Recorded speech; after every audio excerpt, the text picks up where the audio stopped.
Wudhu tangannya, gimana kerjaannya? Ya, makruh. Gak sampai haram ya. Tapi kan kekoromonnya itu. Biasanya melakukan yang ngarepe wong tua tak bungkuk ya tidak masalah. Tidak ada undang-undang dalam undang-undang dasar 45 itu tidak ada. Secara spesifik dalam Al-Quran juga tidak ada. Cuma menghormati itu kan berarti nilai dalam sebuah negara kan tidak sama. Di Jawa begini, di Sunda begini, nanti mungkin di Jawa Barat di Lampung begini, tidak sama. Begitu. Perintahnya Islam, hormati yang lebih tua, sayang berat begitu. Dalam hadis itu disampaikan begitu. Itu tata krama. Jadi aja ngomong, mareknya wudhu baru ngomong. Ya nek iso, gak ngomong terus sampai sampean dongo, sampai sampean sholat. Kalau gak tahiyatul masjid ya sholat tahiyatul wudu atau sujudul wudu apalah namanya itu. Kayak itu ngomong lah dalam Riyadhus Shalihin tidak boleh berbicara. Lagi berbicara batal loh. Begitu. Tidak boleh ngomong. Jadi setelah wudu aja ngomong. Bicara ngomong. Baru setelah selesai boleh berbicara. Selesai sholat. Kalau sudah terputus dengan perkataan sudah tidak boleh. Gitu ya. Oh ya, saya minta Quran tadi. Soalnya saya tidak apa. Dalam surat Al-Baqarah, aduh, kok ini pada jadi sisa. Yang japai cilik, oke lah, tidak apa-apa. Japai cilik. Kalau ada yang hafal Al-Quran, kisah tentang penciptaan langit dan bumi itu ayat berapa kira-kira? Wa idh qala rabbuka lil malaikati inni ja'ilun fil ardi khalifah qalu ataj'alu fiha man yufsidu fiha wa yasfiku dima wa nahnu nusabbihu bihamdika wa nuqaddisu lak. Ya? Patos mas. Betul. Sedikit agak mas. Motornya apa? Lah niku enak niku. Insyaallah ya. Jadi di situ Allah Subhanahu wa taala menjelaskan bagaimana terplesetnya subhanaka la ilma lana. Saya cari sendiri. Jadi di sini Allah Subhanahu wa taala menjelaskan bagaimana terplesetnya yang namanya iblis yang dulunya adalah penghulunya para malaikat. Iblis itu tingkatannya sudah tinggi. Diriwayatkan dalam beberapa tafsir itu iblis itu kalau sujud itu 1000 tahun. 1000 tahun kaki. Ya Allah. Begitu banyaknya amalannya si iblis itu sehingga seolah-olah iblis itu pantas untuk merevisi keputusan Allah. Padahal Allah itu tidak boleh direvisi gitu banyak. Kalau sudah begitu ya sudah begitu. Jadi perintahnya kalau tahlilan kan jadi diwaca ayat ya. Apa mudeng ora iki sing tahlilan. Kul tahlilan. Orang mudeng artinya gitu. Wa qalu sami'na wa ata'na ghufranaka rabbana wa ilaikal masir. Itu Allah kalau punya keputusan begitu. Wa qalu sami'na wa ata'na tadi Hurumat alaikum al-maitah wa lahmul khinzir. Macam kita ya Allah. Ngapain sih kau mengharapkan? Jangan begitu. Lakukan dulu, lakukan penelitian setelah Anda beriman. Anda beriman, ya Allah, saya yakin bahwa ini haram, saya laksanakan, tapi akan saya cari tahu kenapa kok engkau mengharapkan. Nah itu namanya hikmah, itu boleh. Tapi nek sampeyan takon, kenapa Ustaz kok haram? Dapurmu itu. Lho kok ditakon utusan Allah kok dianu? Apa bedanya dengan iblis? Dapur itu anu Mas, tempat masak. Kalau nggak ngerti orang sing guru wong Jawa. Sikang. Jadi Allah Subhanahu wa taala berfirman di dalam Al-Qur'an dalam surah Al-Baqarah, Subhanaka la ilma lana alladziina yaquluna min ba'dina. Kaifa takfurun wa ta'lamun. Wa idz qala ya dengarkan ya. Bismillahirrahmanirrahim.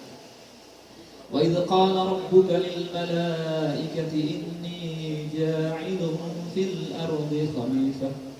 Wa idz qala rabbuka dan ketika Tuhanmu berkata kepada para malaikat, inni ja'ilun fil ardi khalifah. Saya sampai jam 10, itu saya jam 10. Bisa diantar nanti. Kalau masalah diantar, saya mah kayak jahil langsung. Datang tak dijemput, pulang tak diantar. Udah tradisinya begitu, jangan diubah-ubah. Biar saya merasa nyaman dengan kebiasaan saya. Saya kan sabungan, saya celana anjing, saya pakai begini, saya nyaman dulu. Ya kapan-kapan besok tak sarungan, sampai ya itu. Saya kan bukan kiai. Lek jere wong Jawa itu kiai. Tapi karena ada Ustadz Agus Saleh, ikiai. Ikiai. Berarti ikiai itu enggak enak ya ikiai. Ikiai. Nanti kalau ada Ustadz Agus Saleh tak mundur 20 langkah saya. 20 langkah berarti ke sana. Saya jadi mustaqim lagi. Walladzi itu qala rabbuka lil malaikati inni ja'ilun fil ardi khalifah. Dan ingatlah ketika Tuhanku berkata kepada para malaikat, inni ja'ilun fil ardi khalifah. Sungguh saya Allah ya akan menjadikan khalifah di muka bumi. Padahal Nabi Adam belum dibuat. Nabi Adam masih berupa replika. Ini di sini diceritakan. Kalau ada kitab, saya pernah dengar cerita dari guru saya juga, guru di Korea juga, Ustadz Baihaqi namanya. Beliau lama sekali mondok, tapi nggak sampai ke luar negeri, cuma di Indonesia. Kalau setahun yang mondok orang tanggung-tanggung. Kalau saya cuma tahun itu harus sekolah, jadi tidak asli. Makanya boleh karbitan kalau dia dan bosok. Jadi pada saat itu Nabi Adam alaihissalam itu masih berbentuk replika, masih belum kan digeletaknya sama Allah itu di pintu surga. Itu iblis itu wirawiri terus. Oh, ini kita kira-kira yang mungkin yang akan diciptakan oleh Allah, yang akan membuli itu kira-kira ini. Akhirnya dibulek di tengah-tengah, persis di dunia ini. Ini tanda ingin tahunya iblis itu, harusnya begitu. Ya Allah alam. Ya saat dipikir-pikir apa-apa kak mangan kok lewat cangkem aja, kok dilewati udel barang ya Allah barang. Ya kira-kira mungkin cerita itu nyambung. Jadi didulep sama iblis itu, iblis itu masuk ke dalam apa namanya udel itu, terus dipahami sama karo iblis itu seluruh kita itu bagaimana? Mana iblis sangat tahu kebiasaan nafsunya kita, bagaimana kebiasaan syahwat kita, bagaimana kebiasaan jasad kita, bagaimana nafsunya belum ada maksudnya. Jadi makanya iblis itu bisa masuk ke dalam aliran darah. Karena sudah dipelajari dulu ketika masih belum diciptakan. Oke. Selanjutnya. Qalu ataj'alu fiha may yufsidu fiha wa yasfiku dima' di sini. Di sini adalah pangkal kenapa malaikat menjadi malaikat itu sampean kan ngerti ya, malaikat itu mulia. Tapi semulia-mulianya malaikat ternyata malaikat itu masih melayani manusia. Sampean nandur pari, apa sampean tahu jadi badai pari dan gede, malah ditinggal dulu ya. Itu malaikat itu yang nanti. Berarti malaikat melayani kita. Subhanallah. Manusia itu dikepung oleh rahmat Allah yang banyak sekali. Meskipun tukang minum, tukang zina, tetap sama Allah dikasih terus. Allah Ta'ala ngamuan paling tukang zina, makanya ditalainya diutel-utel. Tidak bisa zina. Enggak tadi kan. Itu menunjukkan bahwa rahim, rahman. Nah, rahimnya itu nanti ke kita ketika sampai di akhirat. Tapi kalau Allah Rahman itu pasti semuanya diberikan oleh Allah SWT. Jadi ini pangkalnya. Kenapa malaikat itu menjadi pelayan manusia, yang melayani manusia. Malaikat itu pernah tidak protes, tapi hak interpelasi ya dulu kalau di DPR, MPR, hak bertanya. Mestinya putusan Allah sama, sami'na wa ta'na. Malaikat bertanya, ya Allah, ataj'alu fiha may yufsidu fiha wa yasfiku dima. Di bumi sudah ada makhluk. Bugono iso maca tafsir tak waca tafsir. Alhamdulillah Quraisy. Ataj'alu fiha may yufsidu fiha wa yasfiku dima. Apakah engkau akan menciptakan makhluk yang sudah engkau ciptakan di bumi yang suka menumpahkan darah? Dulu ada makhluk di bumi itu sudah sebelum manusia, namanya Banul Jan. Banul Jan. Iya, Senengan itu perang dong. Senengan itu perang. Jadi malaikat itu diprotes. Apakah engkau akan menciptakan makhluk yang serupa dengan mereka yang sukanya selalu menumpahkan darah, selalu merusak? Loh, Allah Ta'ala kok ditanya? Ini sudah toto kromonya salah. Makanya malaikat itu tidak bisa naik lagi, sudah pangkatnya segitu. Sedangkan manusia itu berada di bawah, bisa naik terus naik sampai ngumpuli malaikat, atau bahkan keprosot sampai di bawah naik. Ayo sekarang usaha dulu. Ya. Jadi malaikat itu ini kesalahannya di sini. Kok Tuhan kok ditanya?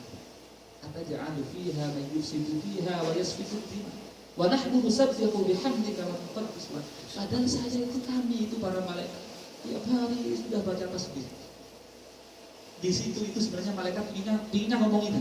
Ya Allah, kami saja yang dijadikan khalifah. Maunya gitu, cuma enggak tego ngomong itu sama. Jadi malaikat itu menyampaikan kata sindirannya. Nah, kemudian Allah menjawab. Wa nahnu nusabbihu bihamdika wa nuqaddis. Qala Allah Ta'ala berfirman, inni a'lamu ma la ta'lamun. Ya Allah, aku lebih tahu dari apa yang engkau ketahui. Kenapa? Allah tahu apa yang di dalam hatinya malaikat itu tahu. Loh, Allah Ta'ala kok diprotes? Akhirnya bentuk kesalahan-kesalahan yang berbentuk tata krama itu hukumannya juga tata krama. Nek sampean mentombong itu jelas salah ya. Itu bukan tata krama, melanggar hukum. Anda akan dihukum secara hukum berlaku. Tapi nek sampean melanggar norma-norma yang ada di masyarakat, kayak sampean berjalan di desa Anda. Kemudian ada orang tua, sampean gak amit, gak apa-apa, Anda yang melaku. Hukuman tata kramanya gimana? Dikucilkan. Gak dihormati. Gak enak itu undang-undangnya. Kalau orang tidak mengatakan amit atau assalamualaikum pada orang tua, maka akan dihukum untuk tidak ada kan hukumnya kan itu kan. Tapi itu berlaku norma itu. Dan ketika itu dilanggar, ya seperti itu yang didapatkan. Dan malaikat pun seperti itu. Maka malaikat itu tidak pernah naik pangkatnya segitu. Bahkan malaikat disuruh melayani manusia.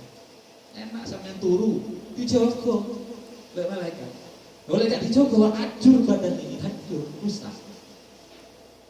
Dijaga oleh para malaikat. Banyak sekali yang menjaga.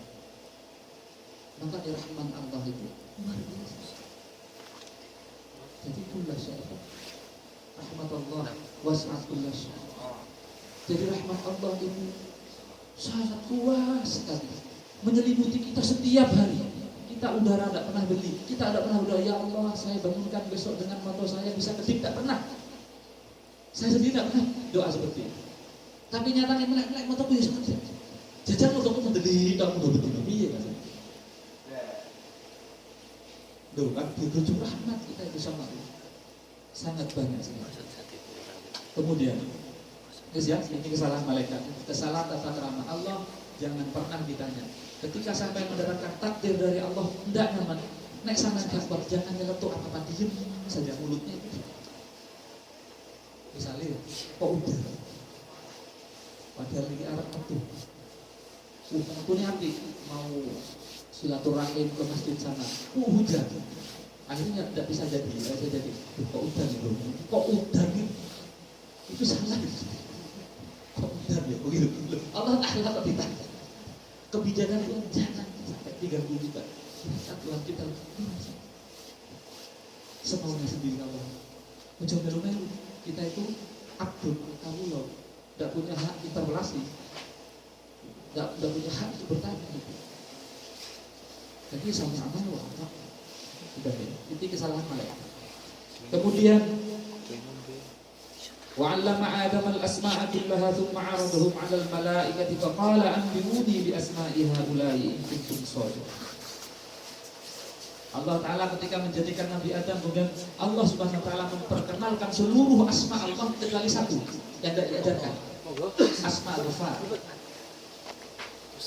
Asma-asma yang tidak nyaman-nyaman itu tidak diajarkan. Padahal Nabi Adam sendiri sudah dibilang bahwa kamu akan diciptakan di bumi. Ibni ja'ilun fil ardi khalifah. Pertanyaan, siapa yang akan dijadikan khalifah di bumi ini? Pas pada saat itu tanda tanya malaikat iblis juga begitu. Kepingin semua. Tapi yang dipilih ternyata manusia yang hina, yang diciptakan dari Tuhan. Siapa gak iri? Iblis itu sudah sujud 1000 tahun sekali sujud. Tiba-tiba yang dijadikan orang yang tidak pernah beribadah kepada Allah. Tidak pernah beribadah Nabi Adam ini. Sama Allah. Malaikat sudah berbaca tasbih. Wa nahnu nusabbihu bihamdi. Membaca tasbih kepada Allah setiap hari. Iblis bersujud kepada Allah ribuan tahun baru Allah. Kita rukuk lama aja imamnya, lama banget tuh imam rukuk. Padahal ada rukuk yang lama sekali itu. Kalau di desa itu saya lihat ada orang yang rukuknya lama dari pagi sampai jam 12 ya. Wong nandur. Coba banter-banter lagi. Orang nandur pagi itu lek ndak rukuk ndegek ndak bisa. Tanyakan juga yang sudah yang punya sawah itu ya. Kalau tanam padi kok degek berdiri begini kayak orang nggak bisa, ya harus rukuk. Itu dari pagi sampai jam 12 itu. Subhanallah. Tapi kalau diskusikan rukuknya lama-lama itu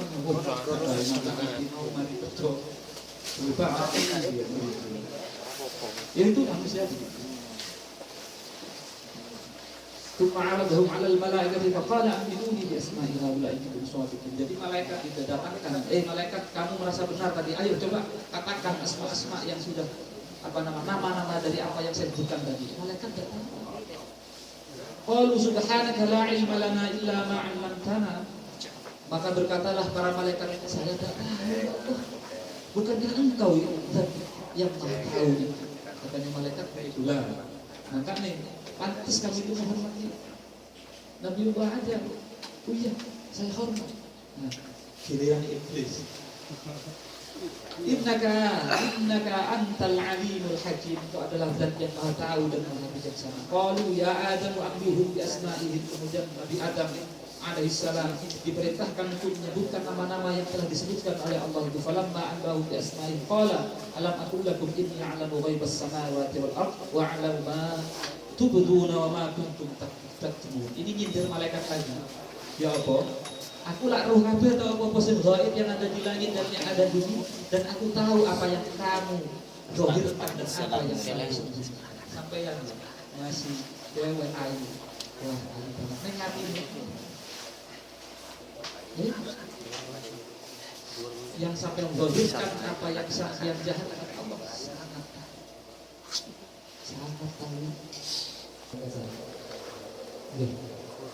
Kemudian wa idh qulna lil malaikati isjudu li adama fasajadu illa iblis. Nah, ini kesalahan yang betul-betul salah. Maka ketika dikatakan wa idh qulna lil malaikati isjudu, wahai wa idh qulna, maka kemudian kami katakan lil malaikati kepada seluruh malaikat, usjudu. Jadi sujudlah kalian semua. Ada fi'il amar di sini. Fasajadu, maka kemudian bersujud kecuali illa iblis. Iblis itu tidak mau sujud. Kenapa? Ya itu tadi. Aba wastakbara wa kana minal kafirin. Kisah iblis ini nanti akan mengilhami pada diri kita. Terkadang orang yang ahli ibadah itu terkadang sombong. Orang yang tidak pernah melakukan dosa itu terkadang sombong kepada Allah Subhanahu wa taala. Ya kita ini ahli ibadah yang ada di masjid ini. Kadang kita pidato ya Pak Ustaz. Alhamdulillah, kayak baik ya. Alhamdulillah kita itu diberikan bisa berkumpul di masjid, dibuka hati kita, sedangkan teman-teman kita yang ada di luar bisa mabok, bisa ini dan itu bisa di seolah-olah kita itu lebih baik daripada belum. Jadi ini buktinya. Jadi hati-hati sama Ustaz itu ahli sholat, ahli ibadah, ahli sholat tahajud, ahli puasa, hati-hati memandang orang lain, hati-hati memperlakukan orang lain yang barangkali secara keimanan mereka sangat jauh dari kata beriman, berislam. Hati-hati. Sering saya dengar. Jadi ini kata-kata iblis itu kayak gitu. Kenapa tidak mau iblis itu bersujud kepada Nabi Adam? Karena ya, merasa baik amal ibadahnya. Adam baru saja diciptakan, belum pernah ibadah, sedangkan kami sudah bersujud kepadamu ya Allah, walaupun tidak dijaharkan, tidak dikatakan, tapi Allah kan sudah menyebutnya bahwa Allah itu tahu apa yang ada dalam hati dan apa yang diucapkan. Ini yang Allah bukan bersama Allah Ta'ala berfirman begitu, wa'alamu ma tubiduna wa ma kuntum taktumun. Makanya hati-hati, merasa lebih baik dari orang lain, walaupun secara zahirnya mereka itu buruk. Hati-hati. Makanya saya pernah dulu waktu di Ciliang itu kumpul. Kalau di sini insya Allah ini wong soleh kabeh. Kalau di Ciliang itu mas. Jadi wong sing mendem, wong sing sembarang ngrungokno pengajian kabeh, kadang dulu. Jadi bingung ya aku yang nerang ngopo, gitu nanti sholat ya opo ora sholat. Akhirnya ya judul pidato saya dulu pertama kali itu sampai sekarang teman-teman saya itu yang lama-lama ketemu saya masih cilik mas, pidato di sana opo eneng wong kepleset sajadah mlebu neraka, eneng wong nyekel botol soju mlebu ning swarga. Itu teman-teman itu masih ingat. Kenapa kok kayak gitu? Orang yang baik cenderung orang itu sombong, bawa tawadhu itu karena dengkul kita bisa ditekuk, itu semuanya pemberian Allah. Sampai yang iso budal yang masjid kemerentek, saya ingin ke masjid punya azan, faidah azan sama tawakkal ala Allah, jangan punya azan nang masjid apa aku lebih azan kok punya norebangan, kok gak kayak gitu. Itu siapa yang mendatangkan kalau ada Allah?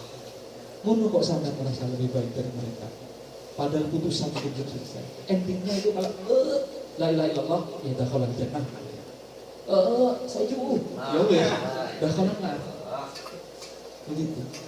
Itu endingnya. Kalau masih begini belum mas, nggak bisa sampai polis saya lebih baik dari ini. Ojo koyo iblis, ana khairum minhu khalaqtani min tin wa khalaqtani min nar wa khalaqtahu min tin. Aku lebih baik daripada Adam itu ya Allah. Bagaimana engkau memerintahkan saya bersujud atau menghormati kepada Nabi Adam, sedangkan aku lebih mulia, di mana engkau menciptakan aku dari api, sedangkan dia dari tanah yang kotor. Secara logika alibinya betul, tidak salah. Iblis itu betul, alibi sangat betul. Makanya dari ayat ini, di beberapa penggal ayat ini yang saya baca, mari kita mengambil iktibar. Seandainya Anda barangkali yang hadir di sini masih orang-orang yang masih bergelimang dosa, ojo cili hati. Sebesar dosa apapun yang Anda lakukan tidak akan pernah bisa membuat lautan ghafarnya Allah itu menjadi kotor. Tidak mungkin satu bangkai sapi itu bisa membuat najis lautan yang begitu luas. Tidak mungkin. Masih lebih luas ghafarnya Allah. Karena di sini awal kali diciptakan dosa kepada anak manusia namanya Nabi Adam, di mana beliau dalam ayatnya itu dituliskan qulna ya Adam uskun anta wa zawjukal jannata wa kula minha ragadan haitsu syi'tuma. Semuanya disuruh dimakan oleh Allah kecuali satu. Wala taqrabu hadhihi syajarah fatakuna minal zalimin. Kalau engkau mendekat saja ini, belum dimakan, dosa.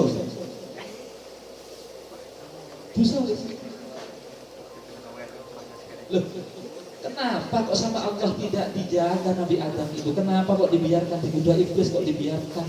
Padahal Nabi itu punya sifat maksum katanya ya. Nabi Yusuf yang akan berzina dengan Siti Zulaikha dijaga oleh Allah dengan burhannya. Padahal dalam Al-Quran itu jelas Muhammad bihi wa Muhammadiyah, kan begitu dalam surat Yusuf. Muhammad biha itu maksudnya aku pingin, dia kono ya pingin, kok pingin aja. Tapi dilalah Nabi Yusuf itu mencolot pagar, kenapa? Belum di depan itu ada bapaknya. Kalau bapak itu malah kayak gitu. Masuk Arab zina dengan itu bapak. Itu karena diselamatkan oleh Allah. Kenapa dalam kasus ini Nabi Adam alaihissalam dibiarkan dikudo iblis sampai akhirnya beliau memakan buah itu? Tidak hanya mendekati memakan, tuh nggak bisa tanggung pol-polan. Tapi dengan rahmatnya Allah, sebenarnya itu adalah bentuk pengenalan. Berarti ini ya, saya nukil saja salah satu keterangan dalam Ihya. Aku ora tau ngaji ihya, cuma tahu kerungu, jadi mustamiin ya. Kalau dosa itu tidak penting maka